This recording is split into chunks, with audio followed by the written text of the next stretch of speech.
YCP నేత లక్ష్మీపార్వతి గారికి court shock ఇచ్చింది.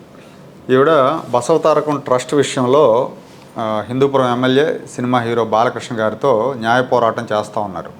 ఈ ట్రస్ట్కి నేనే మేనేజింగ్ ట్రస్టీని, నాకు ఎన్టీఆర్ విల్లు రాశారు నా పేరుతో అని ఈవిడ కోర్టుకు ఎక్కారు. అప్పటి నుంచి ఆవిడ ఆరోపణ చేస్తూనే ఉన్నారు. ఎన్టీఆర్ చనిపోయినప్పటి నుంచి కూడా గత 25-30 ఏళ్ళుగా అది నాకే ఇచ్చారు ఎన్టీఆర్ అని చెప్తూ ఉంటారు. పదే ఇంటర్వ్యూల్లో కానీ ప్రైవేట్ టాక్స్లో కానీ చెప్తూ ఉంటారు.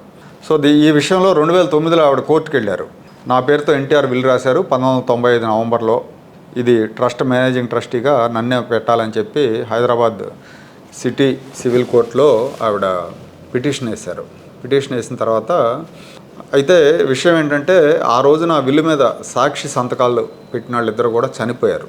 చనిపోయిన తర్వాత ఇందులో వెంకట సుబ్బయ్య అనే సాక్షి కొడుకు ప్రసాదరావు అని ఆయన, మా నాన్న నాకు చెప్పాడు ఎన్టీఆర్ రాశారు లక్ష్మీపార్వతి అని, కాబట్టి నన్ను సాక్షిగా గుర్తించండి అని ఒక అఫిడవిట్ వేశాడు.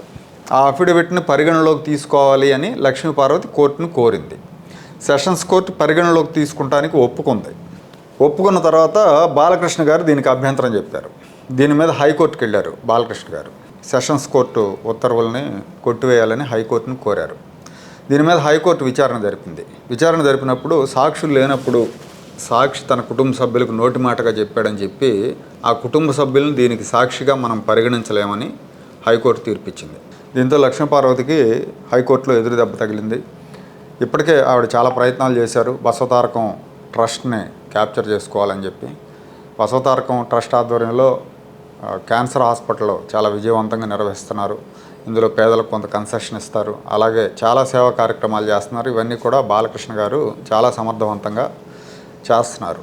ఇలాంటి పరిస్థితుల్లో లక్ష్మీపార్వతి దాన్ని క్యాప్చర్ చేసుకోవాలని, స్వాధీనం చేసుకోవాలని శతవిధాల ప్రయత్నం చేశారు. అయితే ఇప్పుడు న్యాయస్థానంలో కూడా ఆవిడకి ఎదురు దెబ్బ తగిలింది.